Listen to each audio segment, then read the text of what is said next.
Hi, everybody. Welcome to the International Fashion Show. We're very excited for all of you to be here with us tonight. My name is Myra, and I'm an Equity Ambassador here at the Multicultural Center.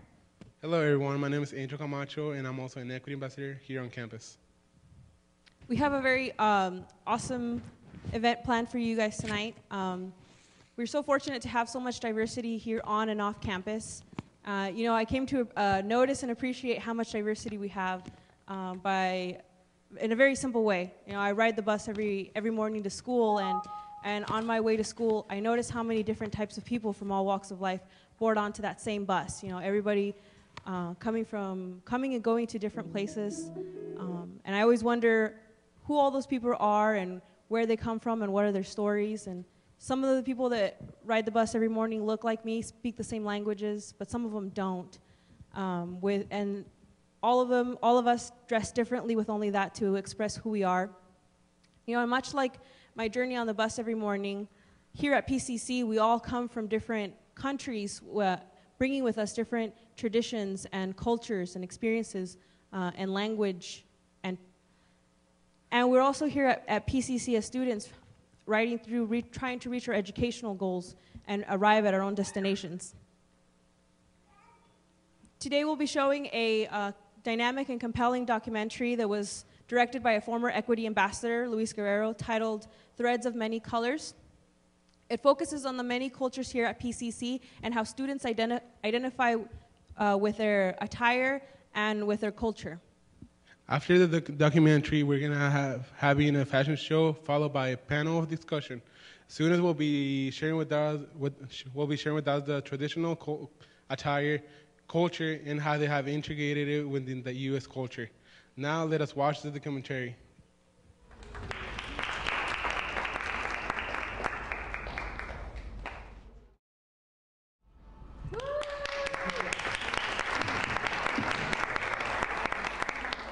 What an awesome documentary to really reflect the diversity of cultures we have here at PCC.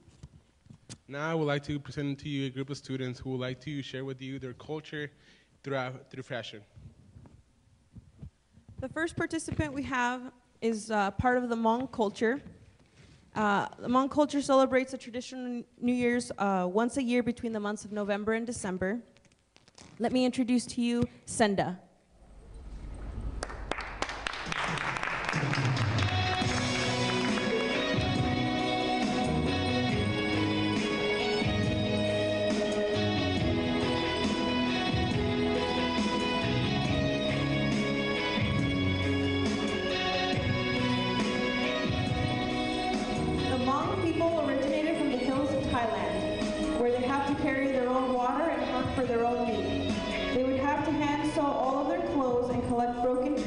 To build their homes.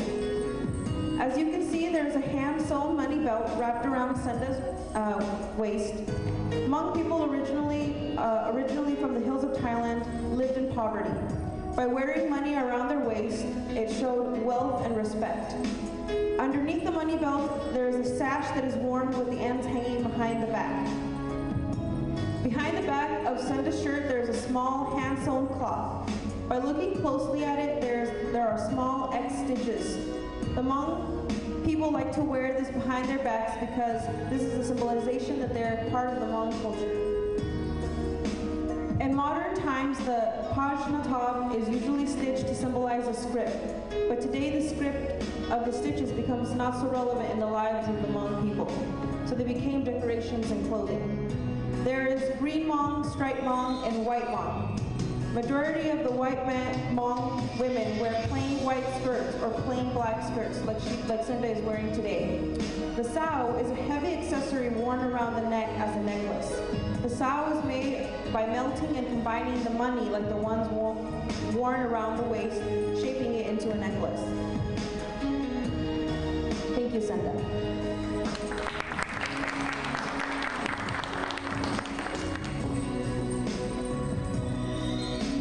Now I would like to introduce our next participant, Stephen Shaw. He is also from the Hmong culture.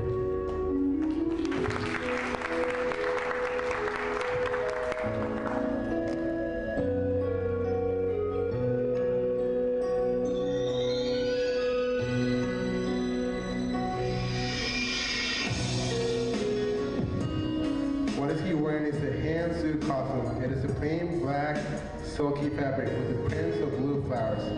He's wearing something in the culture called Mon green pants. Men like to wear it in the style of the vest and wear a collared shirt underneath to show maturity. Men wear the red sash around their waist as well, but with the ends hanging in front. Mon costume has changed over the years with many different styles because they live in a whole new lifestyle in America, differently from the hills of Thailand. The crafts and technology given to them were like to take advantage of it because not everything is sewed by hand anymore, but with the sewing machine. Thank you, Steven.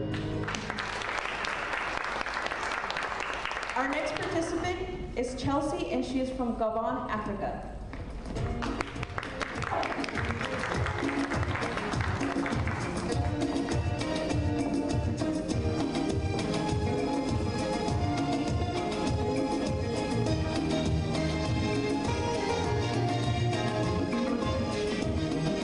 Chelsea is wearing traditional attire of Gabon.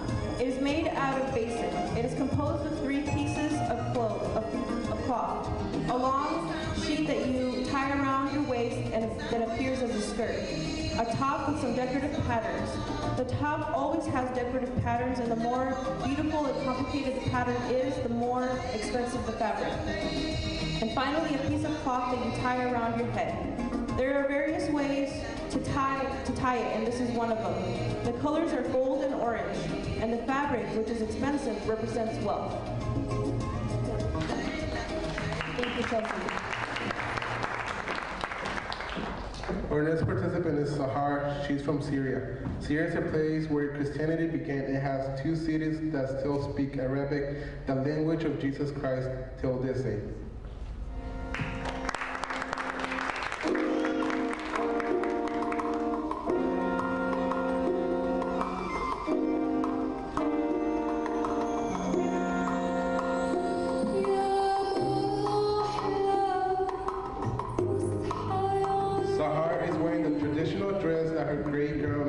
Used to wear when she was her age.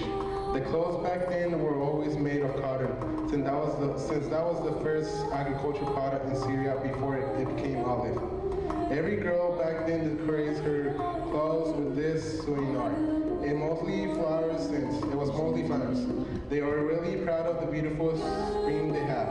Another celebration of the spring is the flower in her hair, in her shawl, which is made of silk, and every woman considers that as her treasure and a part of her identity, since every woman has back then only one shawl. Usually ladies back then put on one makeup, which is just red lipstick and black eyeliner on the eyelid.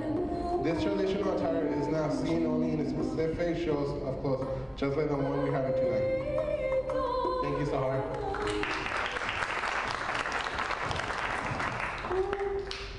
Our next participant is Min Soo, and she's from South Korea.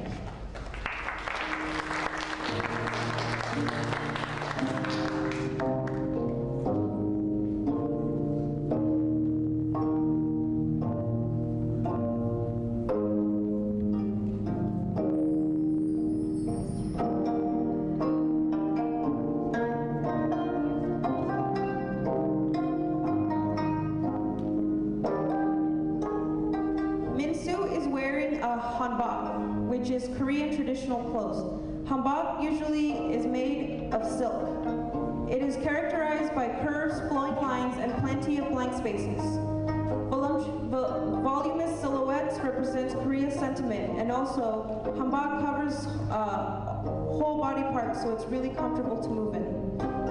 Koreans usually wear this clothes on traditional holidays such as New Year's Day and Chuseok, a Korean version of Thanksgiving, and also on special days like weddings and other special celebrations. Nowadays, not many people wear hanbok in everyday life, but it's still regarded as a very important traditional attire.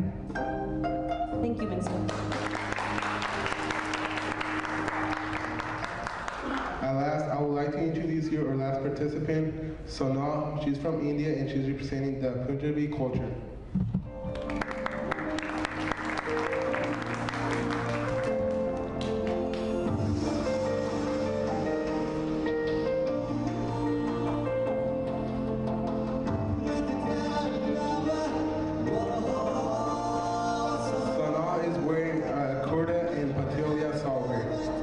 very common dress which is worn by married and as well single girls for traditional festivals. It's a versatile quality clothing with fusion of fun, color, and variety in cuts. It's usually worn by women or girls who follow longevity culture. Thank you so much.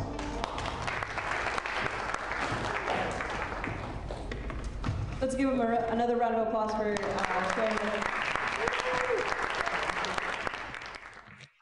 And now we're going to transition over to a panel discussion where we'll be asking the participants a couple questions. All right. So our first question is, what were some difficulties you guys faced when you settle here in the U.S.?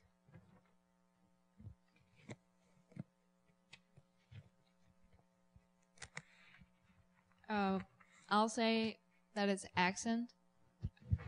I mean, when I first came to US, the first place I went was Mississippi, and they use really strong Southern accent, and I didn't know like people using different accents depend on the area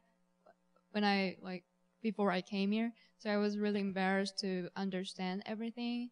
And it took a while to get used to it, but that was really hard for me. Even English is not my first language. So yeah, that was my difficulty when I came here. Thank you.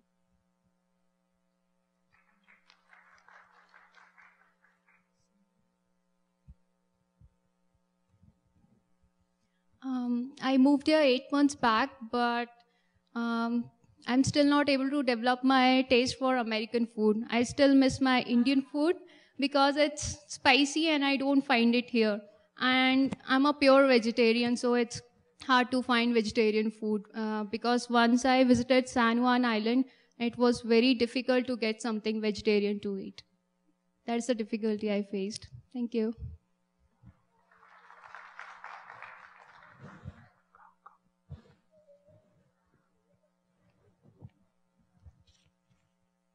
Have you experienced any culture shock here in the United States?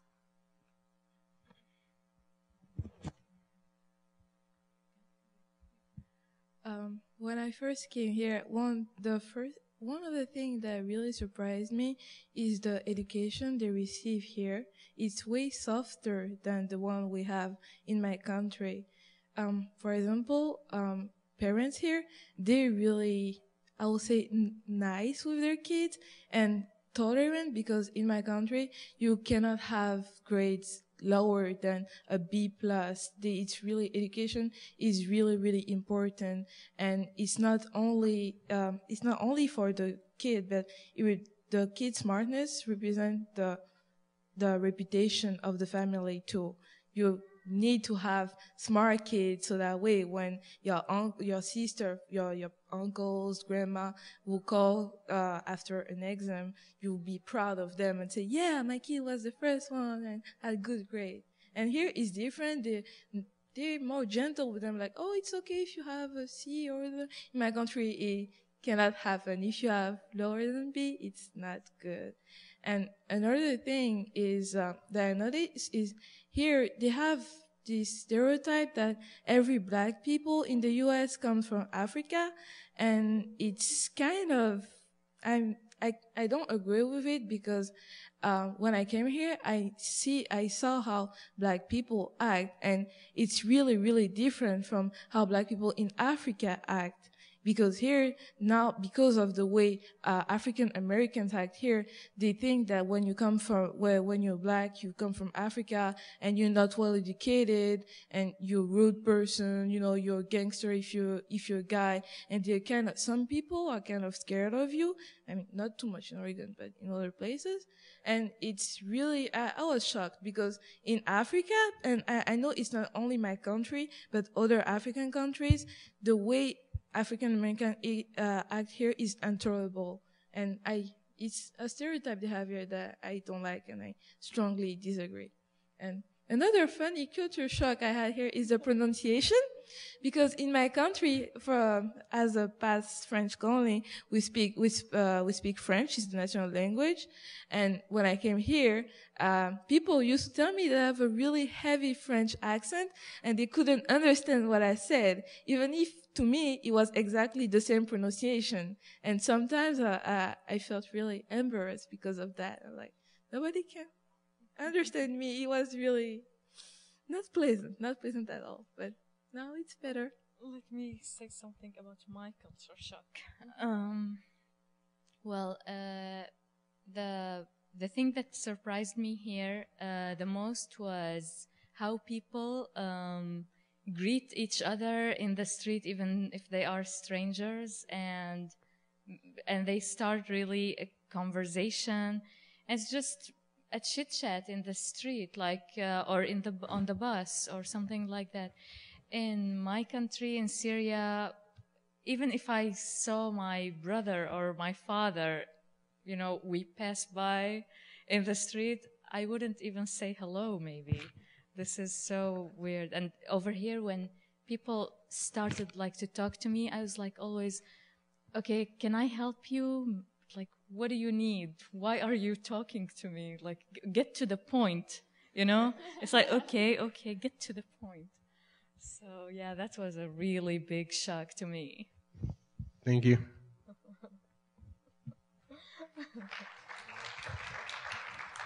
And our next question is, how do you feel when you see other people dressed in your traditional attire?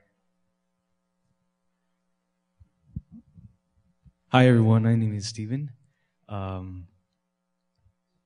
So how do you feel when you see other people dressed in your traditional attire? As for me, we as Hmong have a New Year celebration once a year between November and December. I know that when other cultures wear our other ethnicity, non-Hmong, wear our culture, traditional attires to this event, it brings up this very amusing, very delightful, very proud piece of us, because we're proud to see other ethnicity wear our culture's attire, especially the girls. As you can see, Cinda here has the necklace, especially this part right here, because this plays a really big role in our culture. It gives a lot of history in our culture because of the fact that we don't have a country and we are a minority in the jungles of Laos and Southeast Asia. So when other people wear our attire, we feel very proud of that. On the other side, yeah, we are proud of that. So that's all.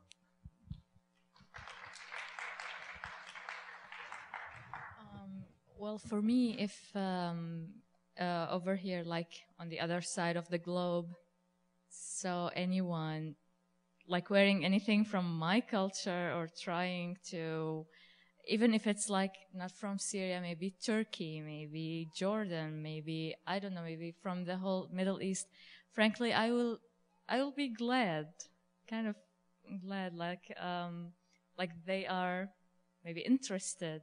I'll be like really happy to see anyone dressed up or trying to dress up like my culture. So. Thank you.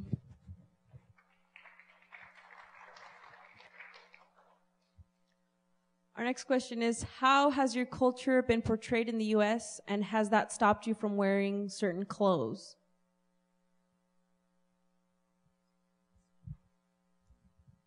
So the way my culture's been portrayed in the U.S., for example, if someone else was to wear our traditional clothes on Halloween as a costume attire, it's very different because we don't know what Halloween is. It's not celebrated in our culture, and so being from my immigrant parents, the very first shocking moment, the very first year that they were here, Halloween came up, and people were knocking at the door, and they didn't know what to expect because they never had that. They were afraid. They turned off the lights. It got all bad. And so I remember I was in third or fourth grade, seeing another person who was not Hmong wearing our culture clothes and going trick-or-treating. who he brought it as a very made fun of thing, and it felt really bad because it wasn't expected, very unexpected.